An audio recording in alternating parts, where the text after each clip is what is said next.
دوئیم درس به تیار. خیلی معلومه کلی بسیار بحث میکردن. سببگار همین آدم بود که این بچه صنف مهم با این متماتیک شوق و ذوق پیدا کرد. همه این زمینه شد تا به درجه عالی رسیدنشان. استاد مصلحت دادن که بیایید همدیگر رو با جان شیرین مناسبت میکنیم. با دستگیری به واسطه پدر من در المپیادهای جمهوری دانشجویان از متماتیک غالب آمدم. خاراکتر من مثل پدرم بوده است. این کس همیشه در حرکت.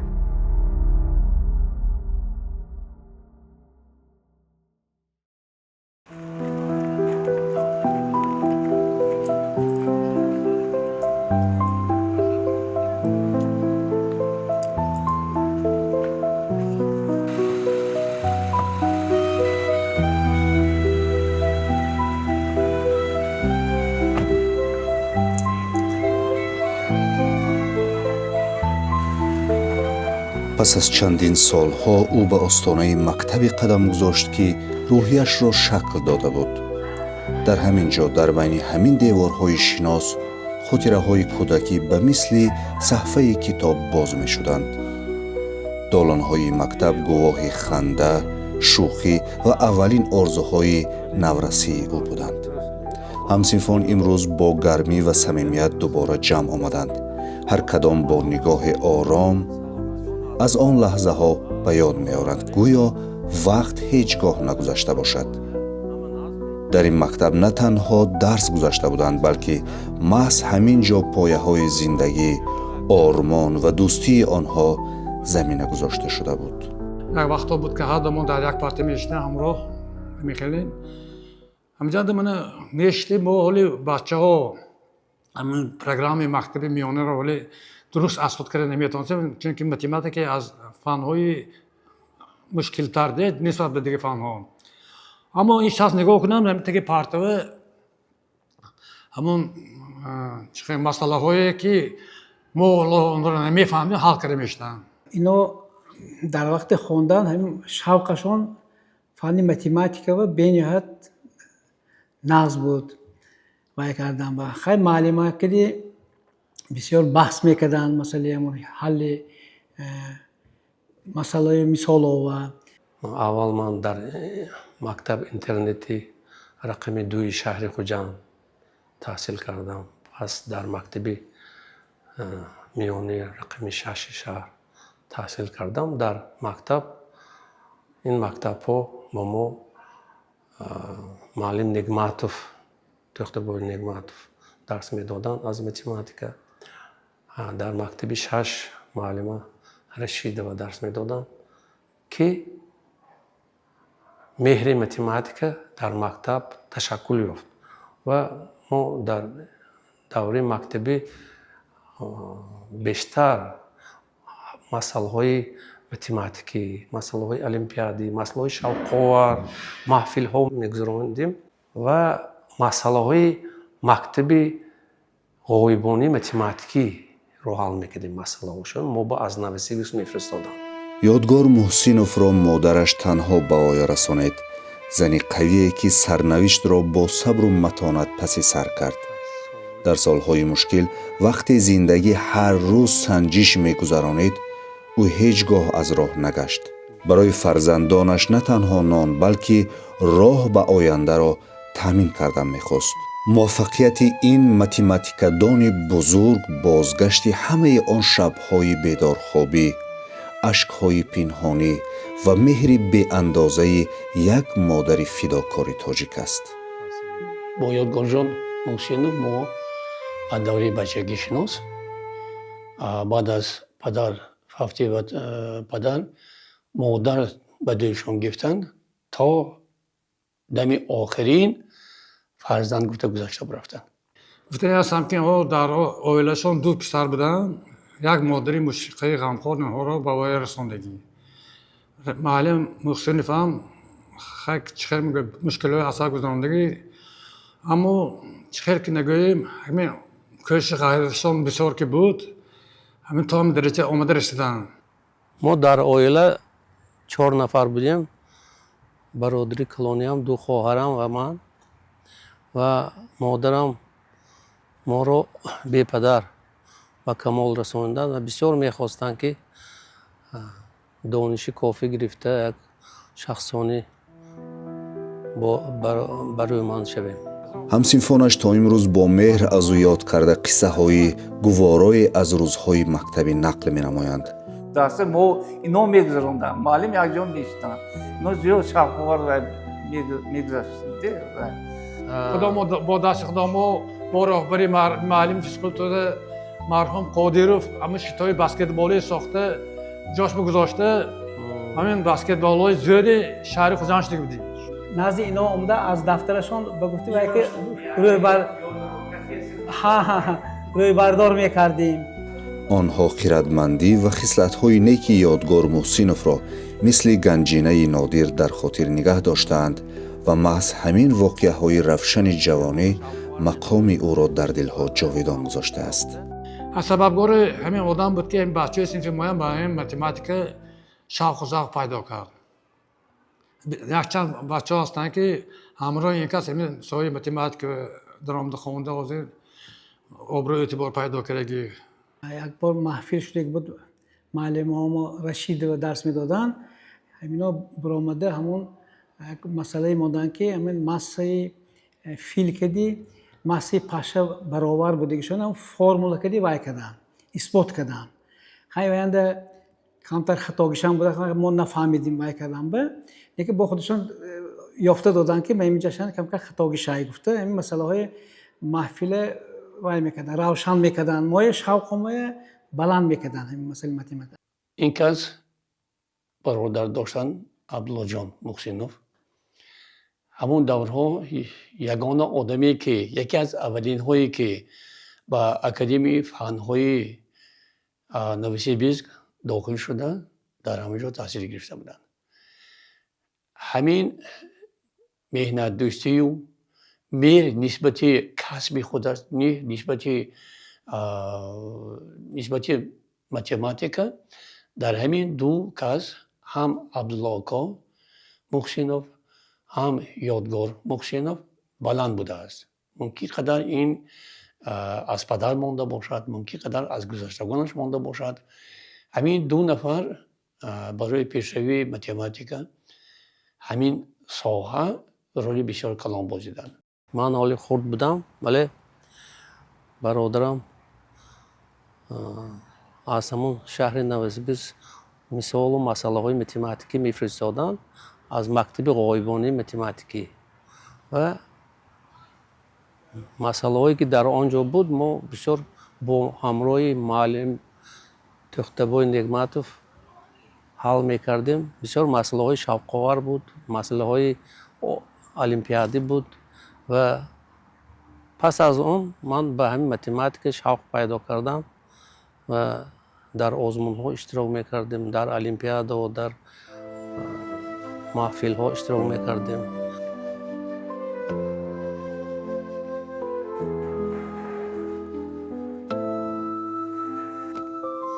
السلام معلم جان، شما نازمی؟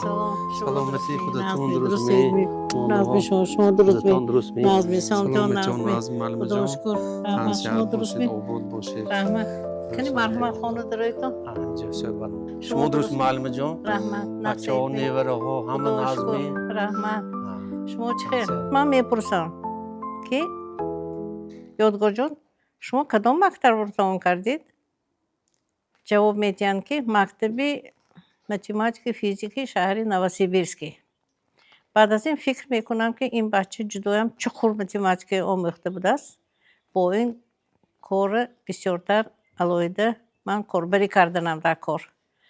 همین که من یک سال کورس یکه با این پسرک دوام داده.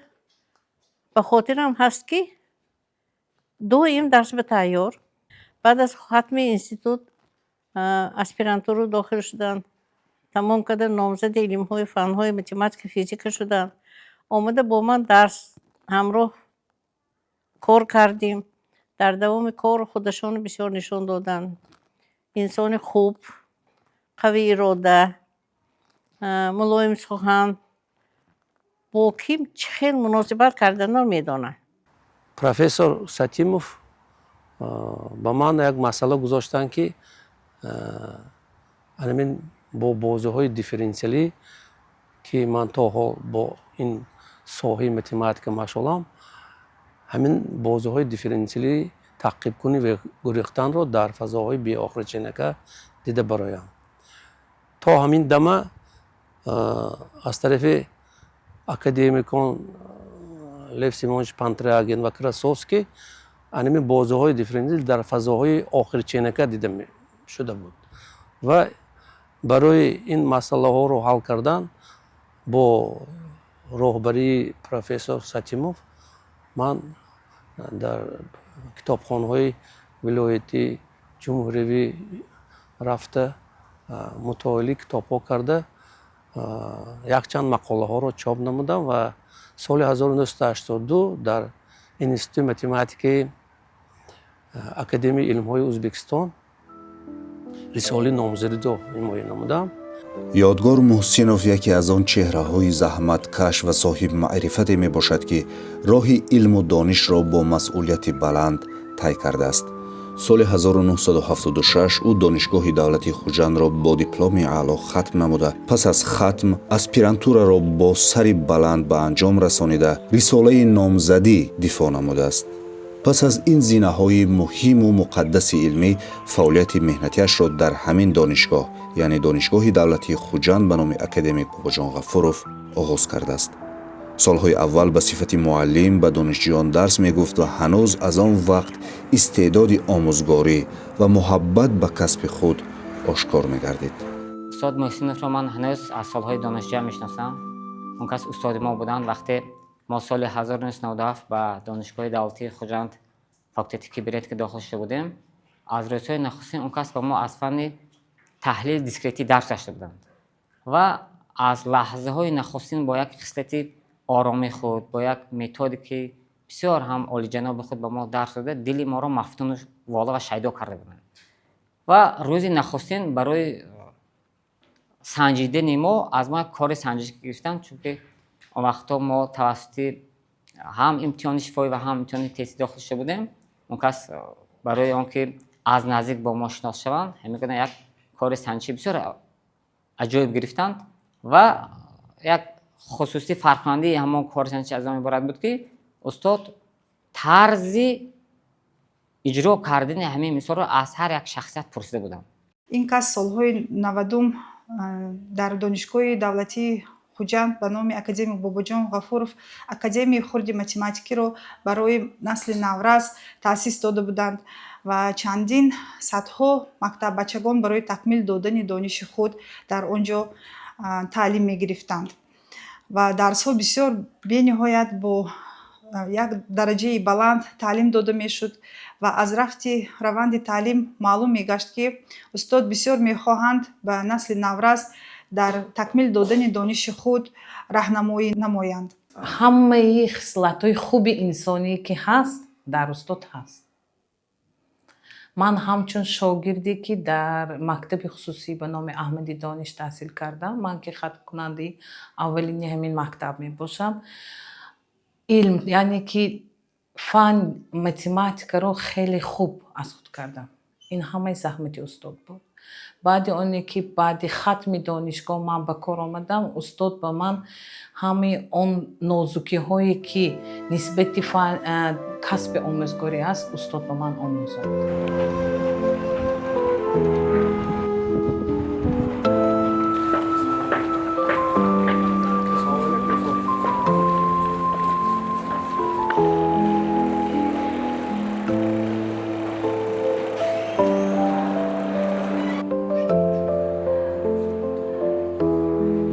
با گذشت وقت تجربه، جهانبینی و مهارت آموزگاری او رشد یافته، یادگار محسنوف امروز در دانشگاه دولتی حقوق، بیزنس و سیاست تاجیکستان به حیث آموزگار پرتجربه فعالیت دارد. او در این مؤسسه نه تنها دانش می آموزد بلکه تجربه، فرهنگ علمی و مناسبت صادقانه را به شاگردان میراث میگذارد. حالا دکتر علم‌های فیزیکا و متماتیک است. در طول فعالیت علمی خود یادگار محسنوف ده‌ها شاگردان لیاقتمند را تربیت کرده است که امروزها در گوشه‌های گوناگون کشور و بیرون از آن همچون متخصصان با مهارت خدمت میکنند. استاد محسنов یادگار میرزایویچ در فاکولتت ما کار و فعالیت میبرند. یکی از استادان ورزیده ساحه خود میباشند. برای تعلیم و تربیت نسل نورس، برای آماده کردن کادرهای بلند اختصاصی ساحه متماتیکا به نهایت سهم خود را زیاد میگذارند. ما با استاد محسنов یادگار از سال 1974 شناس هستیم. ما یک جای همون ترمای سال 1974 در المپیاد عمومی اتفاقی متماتیکی دانشجویان اشتراک کرده بودیم همراه. از همونجا شناس هستیم و ساحه کارهای علمی همون هم نزدیک. اسپیرانتور با یک از در کافدری همون تحلیل فونکسیونالی دانشگاه دولتی تاجیکستان داخل شده بودن که من اونجا فعالیت می‌بردم. پارالل ما اسپیرانتور گذاشتگی خیر راهبری با یک از استاشکند دار راهبری ما از دوشنبه ساحه‌مون نزدیک ما از معادله‌های دیفرانسیلی و بازی‌های دیفرانسیلی نام دارم. با موافقت ما برابر حمایت کردیم. بعد از اون یک از با دانشگاه پداگوژی شهری لنوآباد من وقتی لنوآباد وزارت خجالت آمدم فعالیت بردم. با کارهای پداگوژی مشغول بودم. کارهای علمی را با دوام دادم. همین کارهای علمی دوام داده رساله دکتری تیار کردیم. اما نصیب بود است که همراه در یک دانشگاه با من فعالیت می‌بردیم و تحت راهبری و یک از من مراد و حاضر مدیر کافدرمون رساله نامزدی ما کردم. خودی و یک از بعد از 2 سال تحت مشاوره من رساله دکتری ما کردم در دانشگاه ملی تاجیکستان. با موفقیت کرده صاحب عنوان دکتر علم‌های فیزیک و متماتیک شدم. سال 2020 برای من سال فراموش نشونده است برای اون که زیر راهبری استاد من رساله نامزدی‌ام را در موضوع مسائل تعقیب کنی و گریختن در بازی‌های دیفرانسیلی با موفقیت دفاع نمودم. بعد گفت که من امروز فخر میکنم که با استاد نه تنها شاگرد هستم بلکه همکار هستم و در یک کافدر کار و فعالیت میبرم. در کافدر سمینارهای علمی نظری هست که استاد با معروضه‌های خود برآمد میکنند و شاگردان خود را با آن آماده میسازند. در دانشگاه حقوق بیزنس و سیاست تاجیکستان ما وظیفه پروفسور کافدر متماتیک عالی کاربری میکنم و با دانشجویان اختصاصهای اقتصادی، تکنولوژی انفرماسیونی، متماتیکا ما از فن متماتیک عالی، متماتیک الیمنتری، تحلیل فونکسیونالی، نظری احتمالیات درس میدیم با اونها که اساسی همه علم‌های اقتصادی پیشروی تکنولوژی انفرماسیونی با علم متماتیک وابسته است. امسال یادگار محسنов به سن مبارک 70 رسیده این سنه در دانشگاه دولتی حقوق بیزنس و سیاست تاجیکستان با برگزاری یک کنفرانس بین المللی تجلیل گردید. در این همایش علمی و معرفتی عالمان ورزیده از دانشگاه‌های داخل و خارج اشتراک نموده از خدمت‌های ارزنده استاد در رشد علم متماتیکا، سهم او در تیار کردن کادرهای بلند اختصاص و نقش بزرگش در رشد تفکر علمی جوانان سخنرانی کردند. این کنفرانس به طور شایسته مقام استاد را همچون محقق، آموزگار و شخصیت تاثیرگذار علمی باز هم برجسته نمود. Если сегодня мы успешны, то это только благодаря нашим родителям, их мудрости, их терпению и их любви. در یادم هست که در آوان کودکیشون یادگار جان علاقه غرق خواندن، غرق دانستن، غرق علم آموزی، غرق دانش بودن. همه این زمینه شد تا به درجه عالی رسیدنشان. محسنов یادگار میرزایویچ در آموزش و رشد علم متماتیکا خدمت نهایت بزرگ دارند. حتی در سالهای 1989 1990 91 در تشکیل و گذراندن مکتب تابستانی متماتیکان، فیزیکان، خیمیکان، انفرماتیکان جوان ولایت سوخت این که سهم نهایت بزرگ گذاشته بودند. اگر ما حاضر برای ترغیبات کردن انتخاب کسب در مکتب ها بین دانش مکتب بچگان ما تشویقات بریم این مکتبی تابستانی که تشکیل شده بود این تشویقات زنده بود که همه دانشجوی خوانندگان همین مکتب با فاکولتیت های فیزیکی و متماتیکی و شیمی و طبیعت شناسی داخل شده بودند که سهم معلم نهایت کلان این هم خدمت معلم نه تنها از همین روز از سالهای پیش هم به نظر می رسید و اجرا می کردند.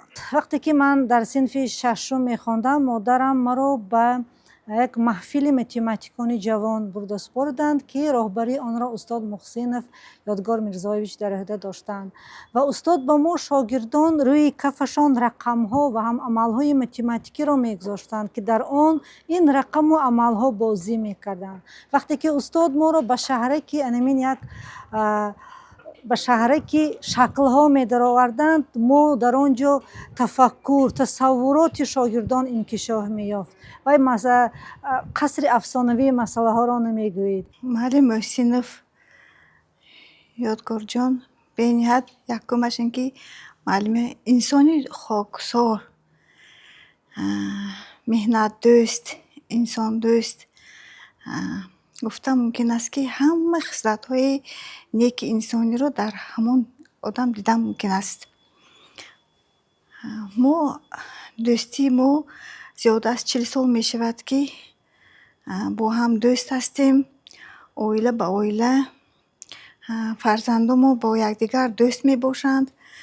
همچون یکدیگر رو خواهر و دادر می فهمیم و همیشه در روزهای خرسندی به یکدیگر نمیگذرانیم و مصلحت باشد دیگر با یکدیگر همیشه مصلحت میکنیم.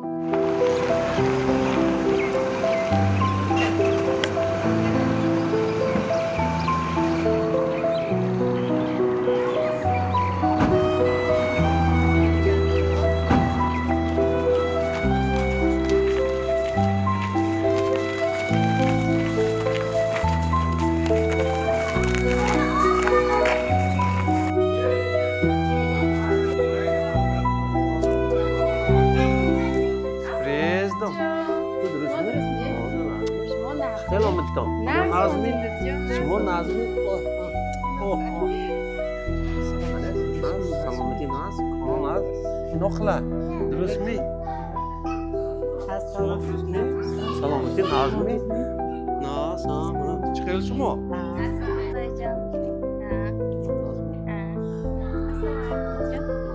درست می از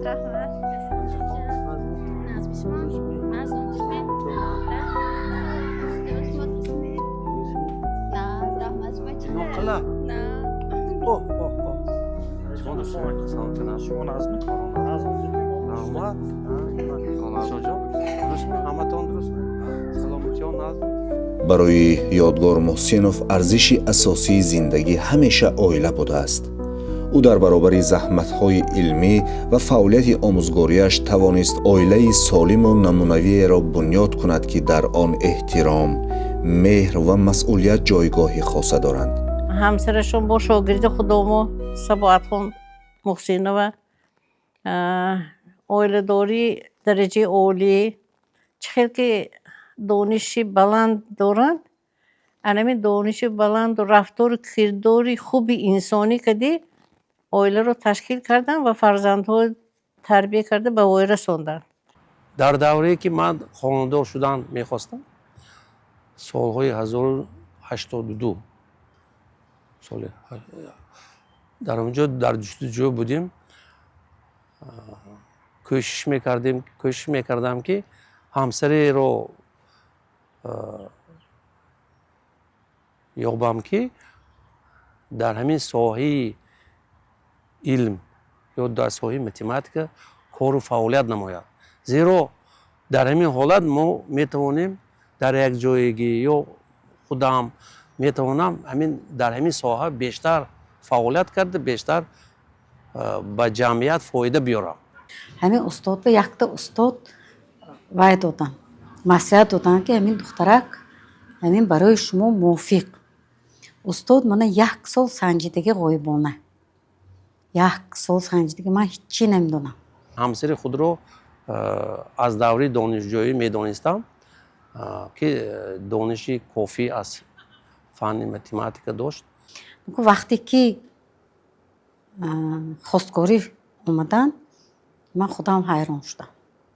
خود من اکنون این آدم کاندیدات نوک من همین آدم به باید میشده باشم من همین آدم وظیفه های در نزدی من میگذاشتگیشه اجرا کده میتونست داشتم من خودم یک آدمی نسبت به خود سرطلب انجیق استادم همین خیلی انجیق مثلا شوهری عالم شدن این به نهایت برای هر یک زن موفق نمیشد. یک جای فعالیت کردیم. من حاضر 4 فرزند 12 نبیره داریم و در تربیت این فرزند و نبیره ها خدمت همسرمون بهد کلان است. آن کس بسیار به فرزندان مهربان ولی از یک طرف سختگیر می باشند که این به فایده کار است. من در خاطر دارم وقتی که کودکان مایده بودن فرزندان یک کابینت علایده و استاد شده درس میکردن. وقتی که همین درس میکردن من اساساً به تربیت فرزندان مشغول بودم. به فکر من همین موفقیت شوهر یا موفقیت زن این از مهربانی، غمخوری و یکدیگر فهمی یکدیگر می باشد. البته پستو بلندی هست. در عائله فقط راهی راست نمی شود. در اونجا هم پستی بلندی نافهمی ها می شود. ولی اهم اساسیش که همین یکدیگر فهمی باید باشد که یکدیگر رو فهمند، یکدیگر رو دستگیری نمایند. از همان روزی که ما عائله دار شدیم استاد مصلحت دادن که بیایید همدیگر رو با جان شیرین مناسبت میکنیم. اینا از چه سبب؟ خیلی این میدانید این شعر استاد میرزا ترسونزاده. این کس در عائله محمد عاصمی رفت اومد داشتن. تربیه استاد عاصمی را نیز گرفتگی و استاد عاصمی روحشان شاد باد با همسرشان با جان شیرین مناسبت میکنند.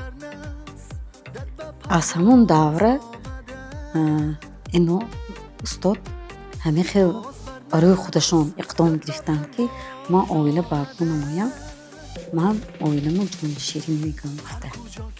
خیلی بعضی ها وقتی که ما این به طوری طبیعی شده که پیش من دیگرها ویم هیچ فکر نمی کنم که یکان خیلی من نادرست میفهمم چون من بایم مناسبتم نمیفهم. پیش فرزندو ویم جان شیرین میگویم، پیش دامادو ویم، پیش خویش و تبوها ویم نزدیکی میگه نباشد ما یکدیگر همه خیلی کده مناسبت میکنیم. فرزندانش را با مهر و زحمت بسیار تربیت نموده به آنها نه تنها علم و دانش درست بلکه اخلاق و آداب نکو را نیز آموزانیده است.